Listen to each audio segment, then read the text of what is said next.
Hello there everybody, this is Mr. Schwartz. I'm back with another how to draw video for Mr. Schwartz's Art Hour, and today it's number 3 of the Avatar themed how to draw videos. Today it's Katara.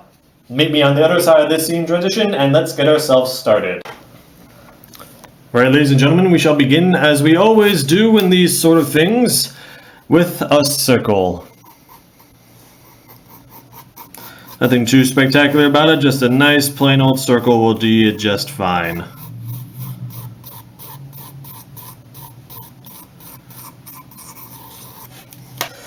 Now you want to put in the line for the middle of her face, and she's going to be looking off this way in this picture. So we're going to have it placed just slightly off to the left. Just slightly.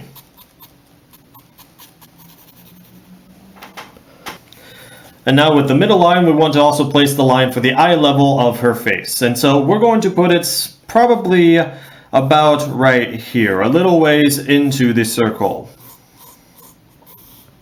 And now to ease up confusion, I'm going to go ahead and erase out this part of the circle so that it makes it easier for us to draw in the next part, which is the bottom of her face. Now for the bottom of her face, you don't want it to be too far away from this middle line here, because the longer you make this part of her face, the older she's going to appear to be and the more un-Katara-like she's going to appear to be.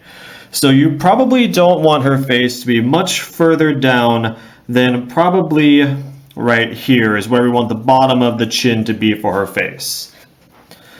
So what we want to do now is we're going to draw this side of her face, and since she's looking off that way, we're going to see more of the pronounced cheek area of her face than we would over here. So she does have a slight bulge out in the cheek area, so let's go ahead and put that in. So we're going to start down here at the chin area, and her chin is going to be fairly pointed, so there's not going to be too much of a wide space down here. So as it comes out, we're going to have it continue to move outwards at about this angle. I would call it probably a 45-degree angle for you mathematicians out there, until it reaches about the point where it would exit the side of the face. In which case we want to now start gently curving it up. And you're going to see it's still going to be going at a slight angle that way. It's not straight up, it's more pointed off to the sides until it enters into the circle. Now I can go ahead and come back in here and clean that up so it's not quite so thick. There we are. And now for this side of her face, what we're going to do is we're only going to draw basically the jawline area of her face, because then we're basically going to leave a blank space between that part and the ear. So for now, what we're going to do is, again, we want to keep her chin fairly pointed. Don't have it too wide down here, otherwise it looks off. And we're going to make this go up at a fairly similar angle to what we did over here. And it's going to stop at round about this point for the time being. So I'll erase out all that extra stuff. I tend to scribble quite a bit when I do these drawings, or any drawing in general, not just these. And there we go. There's the basic bottom section of Katara's face. So what we want to do first is let's go ahead and drop in her nose. I always like to do that because it gives me a sense of where everything else needs to be relative to it. So the nose is going to start right below this eye line right here. Her features are fairly close together up here in the upper area of her face. So we're going to draw the nose off to the side of the middle line, about right here. You can very lightly just dash in basically a kind of a check mark shape. And keep it fairly rounded as well. Katara's features are very rounded and have very few sharp points to them. So let's see. Then we want to put in, make it go in a little bit further there. So you can see I put in 2 small little marks there. That's to indicate the nostril on this side of the face. On this side of the face, the nostril is going to be over here. So it's going to be past the middle line of the face. And it's going to be just a little mark like so. And then we can put in the other side of her nose, because interesting fact about when I noticed in the show is that Katara's nose is always emphasized for both sides, not just the side that we would traditionally see, but we also see a little bit of this side, which is just a small line that can be indicated like so. So that's basically what we have there. And now we can move on to the eyes. So for Katara's eyes, her eyes are fairly large. They're bigger than Aang's, which fits because she's a female, and in anime standards, the eyes are always slightly larger for females, usually. What we're going to do is we're going to come, this is basically going to be the bottom of Katara's eyes, this line we have here. So you want to place them fairly, the top of the eye anyway, fairly high above this line here. So I'm going to make a mark for about here for Katara's eye. So you can see there just how much of a distance we're going to have. And it's going to start slightly off to the side of where the side of the nose is at. And it's going to curve around in such a way like this. It's going to go over quite a ways as well. And then when we reach the edge over here, we're going to want to draw a line that slopes inwards from there. And we can draw a thickening line out for the top of her eye, because the top of her eyelid is fairly heavy. It's a lot more heavy than the bottom of it anyway. And also, over on this side of the eyelid tapers off into a point. Make sure that you do that. We can fill that in then.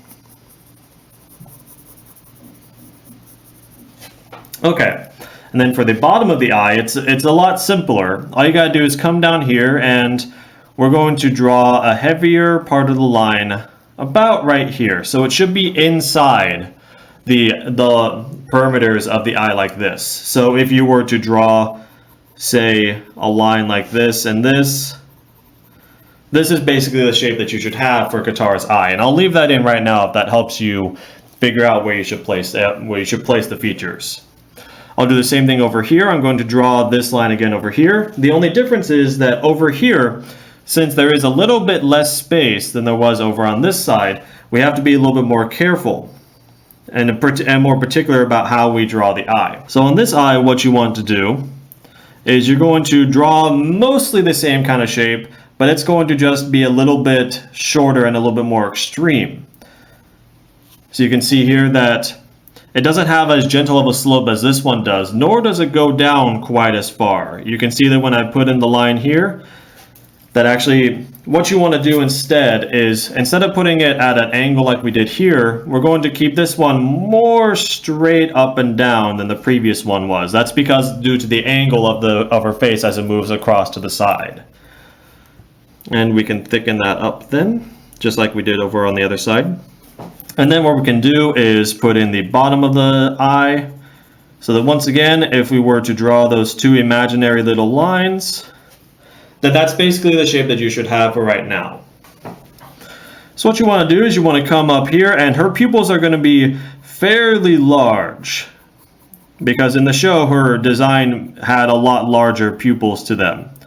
So you can see that I'm going to draw them in terms of a nice big slope, a nice big curve. And you're not going to see all of the pupil in this shot. You might see the whole of the pupil in other shots of her eyes, but in this one, we're going to keep it so the top of the eye is covering the top part of the pupil.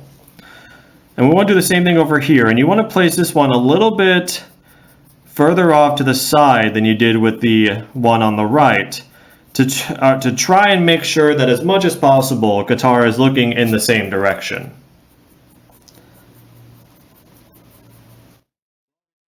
And now to draw in the rest of the eye features, we're going to draw in the shine part of her eye, which is a nice big semicircle on the upper left-hand side of the eye, followed by I believe this is called the iris. I don't think I mixed those two up, but if I did, just let me know in the comments.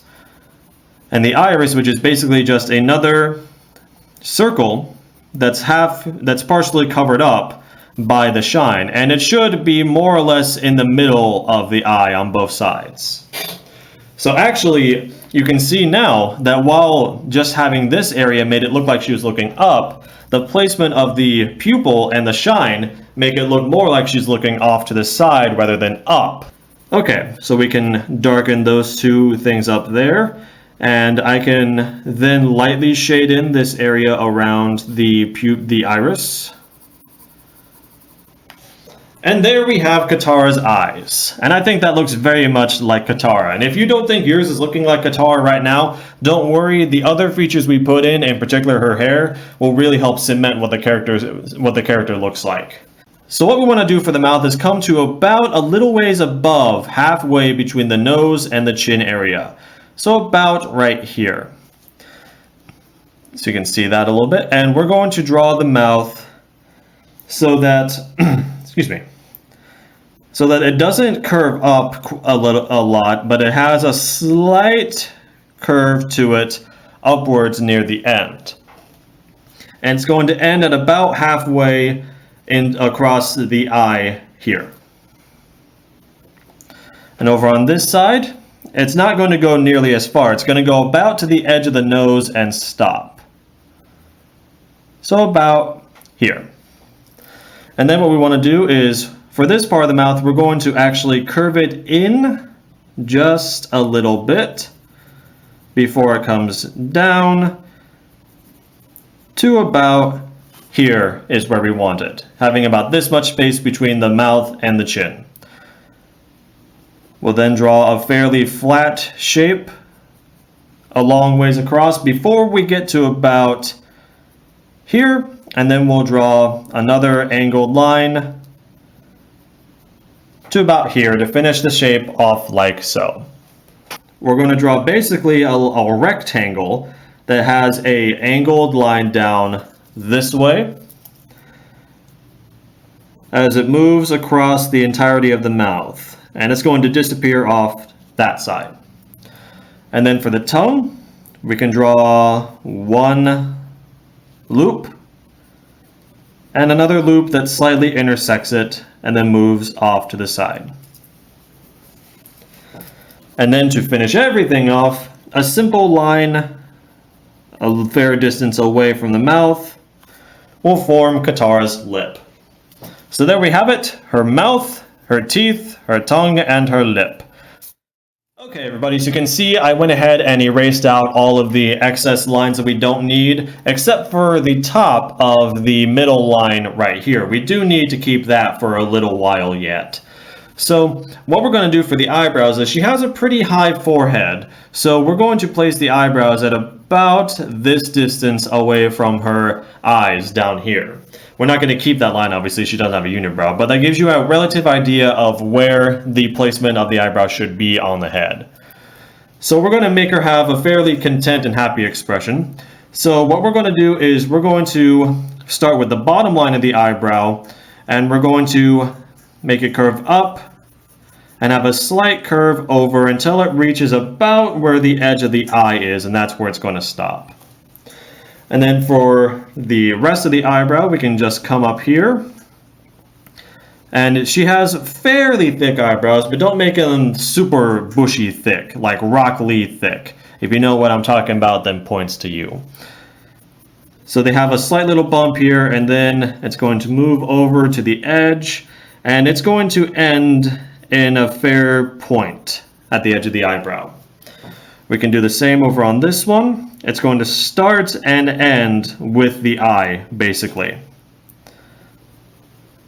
And then this one's going to curve down a little ways more than this one did, due to the way that this is positioned. And actually, this one should start a little bit further over than what I had. So it should start about here. And this one will travel a little bit more to the edge of the head. Just like so. We can erase that out. And then we can draw a line here and here to give us Katara's eyelids. And I'm actually going to fix that up a little bit because it looks a little bit odd to me. There we go. So now we have Katara's features basically all completely finished. So what we're going to do now is let's move down here. So what we're going to do here is we're going to draw her ear. And the way we're going to do that is first we need to make sure that this is where it should be. So this line, it looks like how I have it now looks pretty good.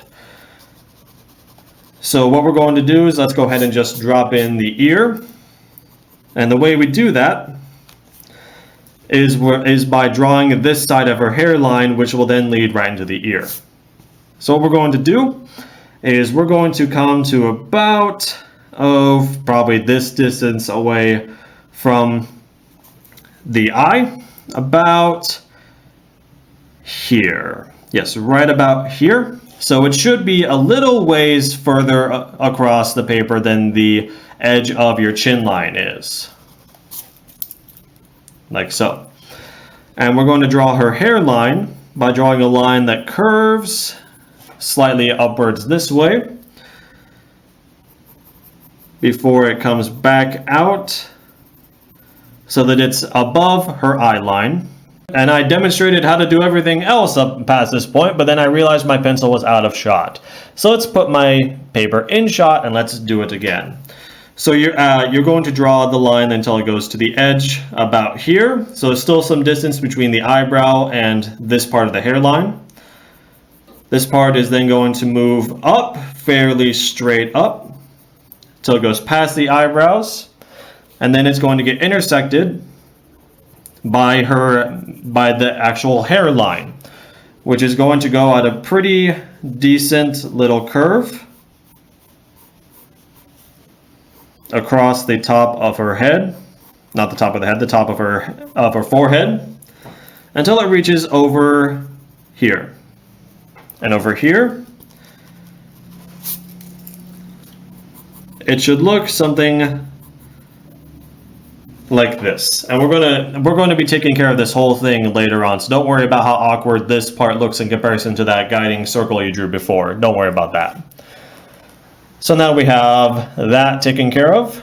Now we can move back down here, and we're going to draw the other part of her little sideburn area. So it's going to have a curvature like so. And now we have that. Now this should stop at about right about where the curve of the eyelid, not the eyelid, of the eye line was. Because right there is where this part branches off to start forming the ear. And the ear is basically just a shape that juts out a little ways like so. Don't make it go out too far because she doesn't have humongous ears. And then it's going to curve down and around until it reaches below the nose, right here. You can see it reaches below the nose. And then it's going to curve inwards and then have a little slope for the earlobe, just like so. And then we can bring the chin line or the jaw line up until right about where it's going to hit the ear, and then it's going to stop. There we go. So again, this is basically the kind of shape you want. Again, keep it fairly small. If you think that this part is jutting out too far on yours, by all means, you can just shorten it up, and no harm will be done. And now to do the inside details of the ear. Again, it's fairly simple. We just want to have a little shape that curves like so to form the outside ridge of the ear, and then a little shape that kind of looks like a lima bean to form the inside of the ear. So we got the inside and the outside. And then what you also want to try and do for the jaw line down here is keep the curvature fairly smooth. You don't want to have too many jagged points or points where the line suddenly goes from one angle to another really quickly.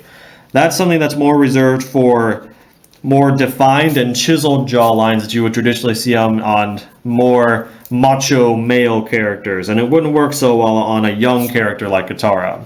Not because she's a woman, but because she's younger. So now we have that area taken care of. So let's move up to this part of her hair.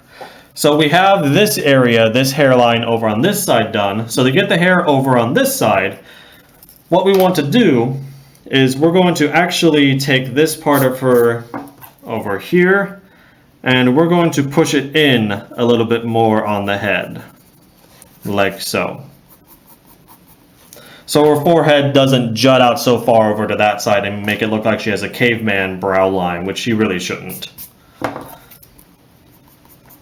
Okay, and now right here, right about where we see this line start, a little ways above it, we're going to draw a line that starts to curve outwards like this. Don't make it curve out too far. It should only curve out about like this before it starts coming back, and it's going to go above this guiding line. That's why I said don't worry about it, we don't really need it. And it's going to curve above and go around. And it's going to start curving back in at about where the middle line would be in this drawing. So about to here. And again, you want that little bump right here because then it's going to have another bump here as this starts to... This one's not going to have much of a curve right here. It's going to be more of like a flat line traveling over to the side of her head before it curves down and around, and it should meet up with her head right at the back of the ear around here. So again, you can readjust this to however you like it. I'm going to go ahead and erase out a lot of the excess lines that I did there. The reason that I do so many quick strokes while I'm doing this, and why it ends up looking so thick when I'm finished, is because I basically sculpt with those lines as I move along. If I see one line's going down too far one direction, I'll sculpt the next line to go in the correct direction and things of that sort. And that's why it helps that I draw lightly, so I can just get rid of the lines that I don't want and keep the lines that I do want. So up here, let's make that a little bit more rounded. Let's make this whole thing just a little bit taller. Just a slight bit taller, so it looks like her cranium actually exists underneath her hair, and it isn't just a weird flat area. So there we go. And again, without her trademark little hair tails, her hair itself looks kind of weird if you just leave it like this. But this is basically what you should have. So now let's make it look even more like Katara by coming back to that middle line that I hope you've kept this whole time. And we're basically going to draw a little triangle, with the middle of it being the middle line. And then with that drawn, we can make the points of it down here curve naturally into the hairline. And you can see now that if I erase that out, that has given us the middle line of Katara's hair. Clean that up a little bit more too, it's bothering me. So you can see what I'm doing. Okay, so we've gotten most everything taken care of. Now what we need to do is draw the rest of her hair and her neckline, and we will be ready to finish up. So let's do her hair, her little hair tail things. Not sure what you would call those, but I'm going to zoom out a little bit more so you can see me draw them in their entirety. So now what we're going to do for her hair tails, I guess that's what you call them, is we need to draw the little beads that hold them, which is basically just a little cylinder shape on her hairline about here, so that the middle of it is about in the middle of the hairline. And we can do the same over on this side. We're going to put this one a little bit further over than this one, so it looks like it'd be in the same position. Like so. I'm certain that this is the part that a lot of you were looking forward to, because without her little hair tail things, this just doesn't look like Katara. So I'm going to put that one a little bit further over. I don't quite like where that's placed. Again, little adjustments, never a bad thing.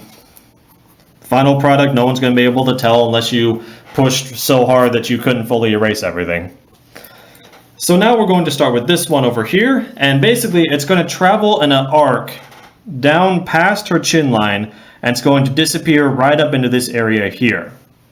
So what we're going to do is we want to try and make this look natural. So the hair tail shouldn't go really squiggly as we go down. They should have a continuous and defined arc to them.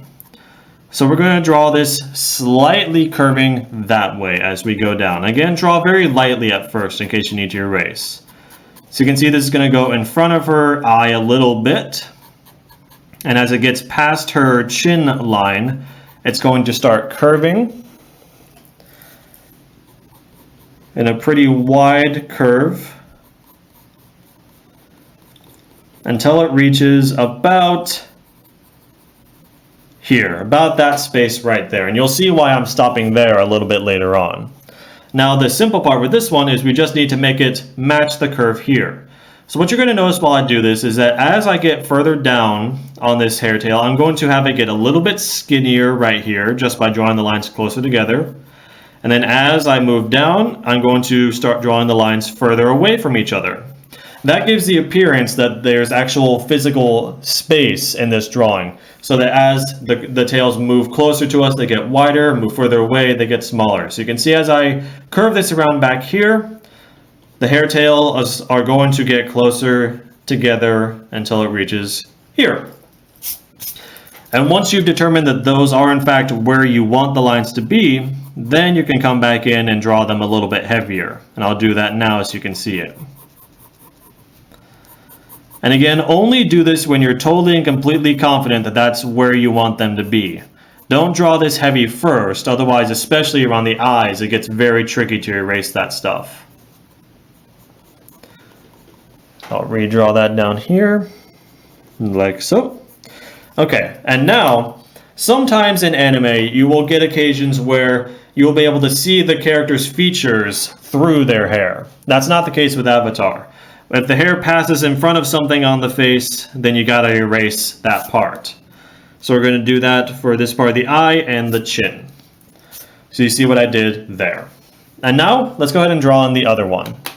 And the way we're gonna do this one is, this one's actually gonna be going off the side of her head before it comes around. So it's not gonna stay in front of her head. So what we're going to do is we're gonna draw this side first. And it's gonna be going at an angle so that it's curving out away from the face before it curves back in at round about the bottom of the mouth. And actually, I was incorrect. This should be around the middle of the mouth. The bottom of the mouth is going to be where the other line is going to curve. Making sure that curve is natural. We'll do the same thing over here. Make it a little bit skinnier here. Get a little bit wider out here, and then it disappears at about the bottom of the mouth. So right there, I'm going to fix that up. That doesn't look quite as round as I would like it to be. Now it does. Now you can see that this is Katara. Like this is Katara here. So let's go ahead and erase that part out there and there. So now you may be wondering what we're going to be doing back here. Well, if you remember in the show, these hair tails connected to a bun on the back of her head. So we need to draw on that little bun, which is going to be at about right here. A fair distance, and it's going to curve. It has a decent curve to it. It's fairly rounded. So you can see me sculpting that round shape as I move down. And it's going to go to about here. So once we've done that, we can draw a little circle right here to show us where Katara actually pins these hair tails into the bun on the back of her head. And so now, what we can do to complete this whole ensemble is her neck.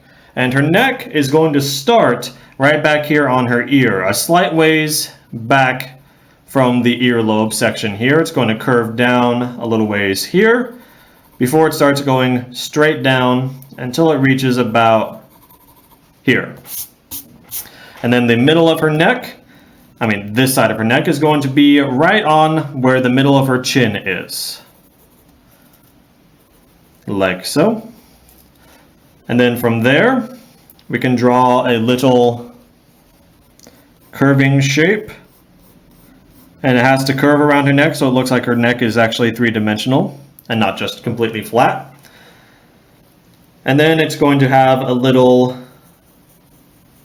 circle here, followed by another circle dangling below it. So she has on that, I believe that pendant was her mother's that she got from the Water Tribe, I believe. I can't rightly recall, but I think that's correct. You can see me putting in two little slants for her shoulders there and there. We don't really need to put in any more detail than that because the main focus of this was just her head. And I can draw on the other bottom part of the strap. And then we can draw in just a little clavicle line right there. And then to completely finish everything off, we can come right here and draw one curve followed by another curve. That's really all we have to do for her braid area because the rest of it's behind her head. So, ladies and gentlemen, that is Katara. So what I'm going to do is I'm going to ink this whole thing up, and then I'll come back with some final thoughts. So stay tuned. Alright, ladies and gentlemen, that's Katara all cleaned up, more clean lines in place of the scratchy pencil ones. And I want to thank you very much for watching. This has been Mr. Schwartz with another episode of Mr. Schwartz's Art Hour. Thank you to everyone who has subscribed, and if you want to see more of my content, just please don't forget to comment or subscribe, and be sure to like this video if you enjoyed it. If you didn't enjoy it, well, just tell me why you didn't down below. I want to thank you again very much for watching, and I will see you all next time. Next time, it's going to be the final member of the core group of the Avatar gang, followed by a fan favorite, shall we say, and then another fan favorite. Gonna keep you a mystery until then. Alright, have yourselves a great day, and I'll see you next time.